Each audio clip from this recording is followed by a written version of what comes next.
Hello everybody, welcome to the video. So as you all know कि हम लोगों ने एक प्रोग्राम स्टार्ट किया है, एक कोर्स स्टार्ट किया है जिसके अंदर एक कम्युनिटी पोस्ट डाली जाएगी यूट्यूब के ऊपर और अगले ही दिन उन क्वेश्चंस के ऊपर, उस कम्युनिटी पोस्ट के ऊपर I will post a video जिसके अंदर उन क्वेश्चंस का डिस्कशन किया जाएगा। उसके अंदर क्या मुद्दे वाली बातें लिखनी है, उन चीज़ों के बारे में चर्चा की जाएगी। वो सवाल कैसे लिखना है, उन सारी चीज़ों के बारे में आपसे जो है वो चर्चा की जाएगी। ठीक है, तो पहला जो सवाल था, discuss the conceptual differences between Malinowski's functionalism and Radcliffe Brown structural functionalism. अब इस सवाल को जब आप करते हो तो इसके अंदर सबसे पहले कीवर्ड्स को जो है वो छांटिए, कीवर्ड्स को जो है वो देखने की कोशिश कीजिए। जो इसके अंदर पहले कीवर्ड हैं that is the conceptual difference. अब इसके अंदर देखिए, डिसिप्लिन के अंदर ये कोई माजरा नहीं होता, ये कोई मामला नहीं होता कि आपने इतने पन्ने भरने हैं या फिर इतने जो है वो शब्द आपको लिखने ही लिखने हैं। इसका कोई मतलब नहीं है। डिसिप्लिन के अंदर जो टू द पॉइंट बात करनी होती है वही अगर आप बात कर लें तो भी it is more than sufficient, फिर भी ये काफ़ी होगा। ठीक है, तो यहां पे क्या है, डिस्कस द कंसेप्चुअल डिफरेंस। आपने कंसेप्चुअल डिफरेंस को डिस्कस करना है, आपने कंसेप्चुअल डिफरेंस को जो है वो उभार के दिखाना है between the Malinowski's functionalism and Radcliffe Brown structural functionalism. अब जो मालिनोव्स्की का फंक्शनलिज्म है, it has been derived from the psychological और the psychobiological wants of the man. जो मालिनोव्स्की का फंक्शनलिज्म है वो इंडिविजुअल स्पेसिफिक है। On the other hand, the Radcliffe-Brown's structural functionalism, it is society specific.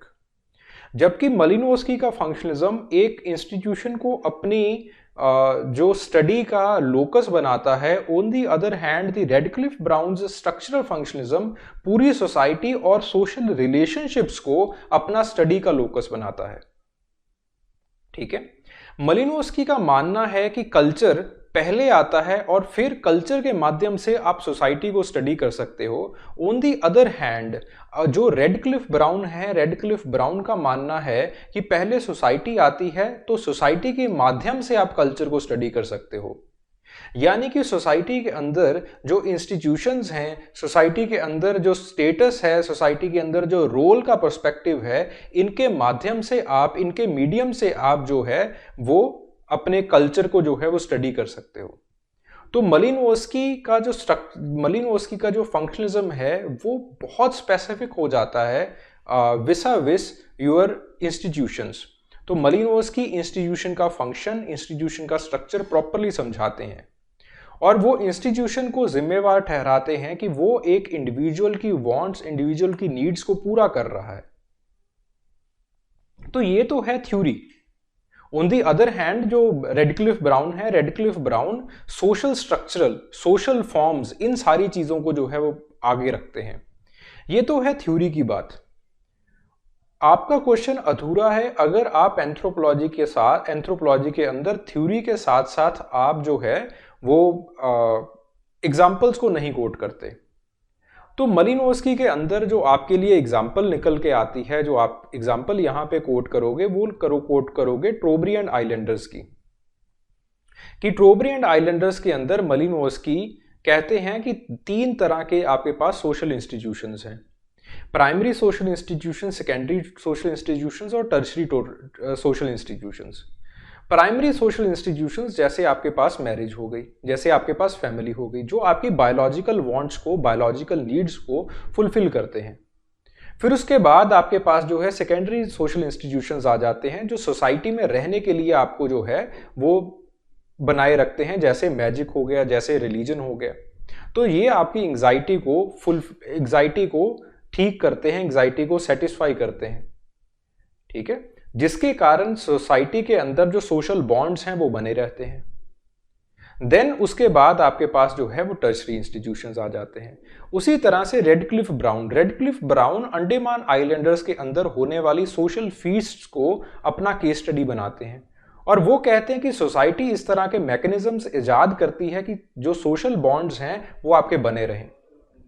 तो basically इस सवाल को जब आप लिखोगे तो इस सवाल को 2 पार्ट्स के अंदर डिवाइड करना है। एक पार्ट होगा जिसके अंदर आप थ्योरी को बताओगे, थ्योरी को लिखोगे कि कैसे कंसेप्चुअल डिफरेंसेस हैं। थ्योरी के अंदर 3 पॉइंट्स लिखे जाएंगे। पहला पॉइंट होगा इंडिविजुअल बेसिस के ऊपर, दूसरा पॉइंट होगा इंस्टीट्यूशनल बेसिस के ऊपर, और तीसरा पॉइंट होगा कल्चर आगे है या सोसाइटी इन बेसिस के ऊपर। तो थ्योरी को अगेन 3 सब पार्ट्स के अंदर डिवाइड किया जाएगा। Then you will quote the examples. तो इस तरह से ये जो सवाल है कंसेप्चुअल डिफरेंसेस जो हैं वो आप लिखोगे। फिर उसके बाद अगली जो चीज आती है, write a short note on the structural organisation of the Bororo Indians, जैसे लेवी स्ट्रॉस ने बताया। तो लेवी स्ट्रॉस जो इसका इंट्रोडक्शन है, यू विल इंट्रोड्यूस कि लेवी स्ट्रॉस ने ये जो स्ट्रक्चरल ऑर्गेनाइजेशन है बोरोरो इंडियंस की, ये अपनी जो है वो जो सोशल स्ट्रक्चर की जो उनका जो वर्क है, सोशल स्ट्रक्चर जो वर्क का नाम है, उसके अंदर इन्होंने जो है वो एज एन एग्जाम्पल कोट किया है। फिर उसके बाद आपकी बॉडी स्टार्ट होगी। In the body part firstly you will write the crux. Crux के अंदर आप ये लिखोगे कि जो सोशल स्ट्रक्चर है it is made up of the binary oppositions, वो बाइनरी ऑपोजिशंस के अराउंड बनती है। ठीक है, binary oppositions they are arranged और they are present in the deeper structure of the society और the deeper mental structures of the society. इसके बारे में आप लिख के फिर उसके बाद बोरोरो इंडियंस का जो है वो आप डायग्राम बनाओगे कि उनका सर्कुलर विलेज होता है और सर्कुलर विलेज को बीच में से 2 मोइटीज जो है वो काटती हैं। एक मोइटी जो है एक साइड के ऊपर रह जाती है, दूसरी साइड के ऊपर रह जाती है।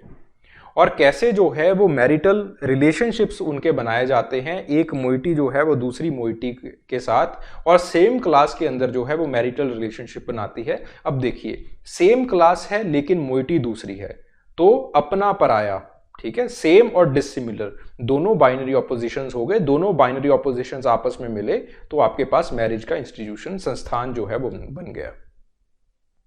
तो इस तरह से वो structural organisation of the Bororo Indians को वो बताते हैं। अगर इन केस किसी को कोई दिक्कत आ रही है, कोई उनको कंटेंट की प्रॉब्लम है, यू कैन कॉन्टेक्ट मी। ठीक है, आप नीचे जो है वो डिस्क्रिप्शन में आपको जो है वो कॉन्टैक्ट डिटेल्स वगैरह दे दी जाएंगी, तो आप उनके साथ जो है वो कॉन्टैक्ट कर सकते हो। I will provide you the content, no problem at all. Then उसके बाद अगला जो सवाल पूछा गया था, it was the cultural evolution of L H. Morgan, और किस तरह से नियो एवोल्यूशनिस्ट ने जो एल.एच. मॉर्गन का कल्चरल एवोल्यूशन है उसको मॉडिफाई किया। देखो, एल.एच. मॉर्गन का जो कल्चरल एवोल्यूशन है it is unilineal in nature.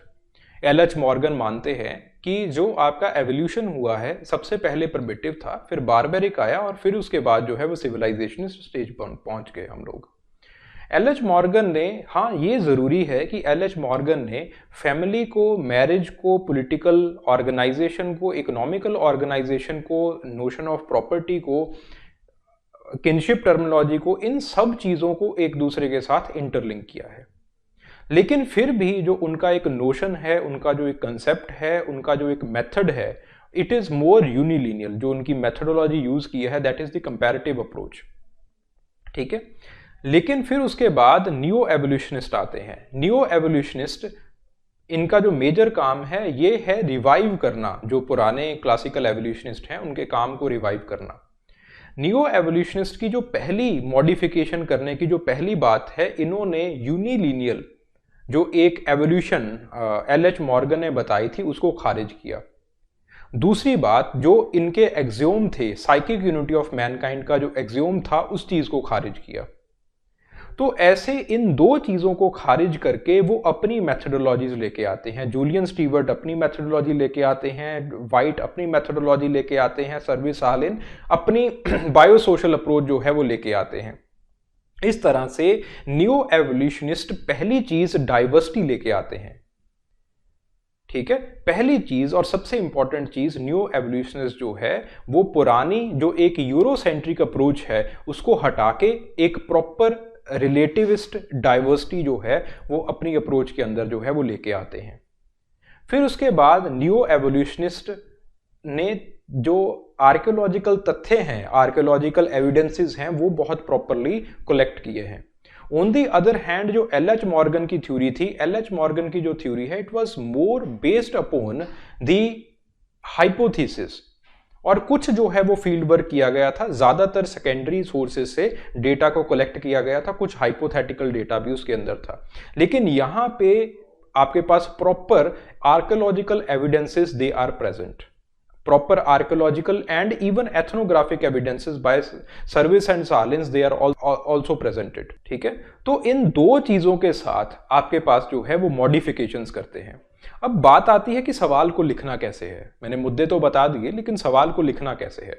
सवाल को दो पार्ट्स के अंदर डिवाइड किया जाएगा, जिसके पहले पार्ट के अंदर एल.एच. मॉर्गन के बारे में लिखोगे। एल.एच. मॉर्गन के एक्सियोम्स क्या थे। एल.एच. मॉर्गन ने एंशिएंट सोसाइटी, जो आपके पास ओरोकोइस इंडियंस हैं, उनके अंदर अपने एक्सियोम्स क्या लिखे हैं। एक्सियोम्स का मतलब अजम्पशंस क्या लिखे हैं, अपने अजम्पशंस या एक्सियोम्स क्या लिए हैं। फिर उसके बाद एल.एच. मॉर्गन की तरतीब क्या है। तरतीब का मतलब एवोल्यूशनरी सिग्निफिकेंस क्या है, सॉरी एवोल्यूशनरी सीक्वेंस क्या है। तो एल.एच. मॉर्गन किस तरह से फैमिली का, किनशिप का, मैरिज का, पॉलिटिकल ऑर्गेनाइजेशन का, इकोनॉमिकल ऑर्गेनाइजेशन का, इन सारी चीज़ों को किस तरह से जो है वो एवोल्यूशनरी स्टेजेस में लिखते हैं। इस चीज़ को लिखोगे, फिर उसके बाद क्रिटिसिज्म लिखोगे, then you will shift towards जो नियोलिथिक एवोल्यूशनिस्ट हैं उनकी तरफ आप शिफ्ट कर जाओगे। और उन्होंने साइकिक यूनिटी ऑफ मैनकाइंड को खारिज किया, यूनिलिनियल जो एक स्ट्रिक्टली यूरोसेंट्रिक अप्रोच थी उसको खारिज किया, और मेथडोलॉजी के अंदर डाइवर्सिटी लेके आए। इन सारी चीज़ों को जो है वो आप लिखेंगे। ठीक है, चलिए, होप कि आपने जो है वो ये जो एक वीडियो है, जो मैंने एक शॉर्ट डिस्कशन या फिर एक ब्रीफ डिस्कशन वीडियो मैंने बनाने की कोशिश की है, ये आपके लिए कुछ नया जो है वो लेके आई होगी, आपका कुछ वैल्यू एडिशन हुआ होगा। Thank you very much.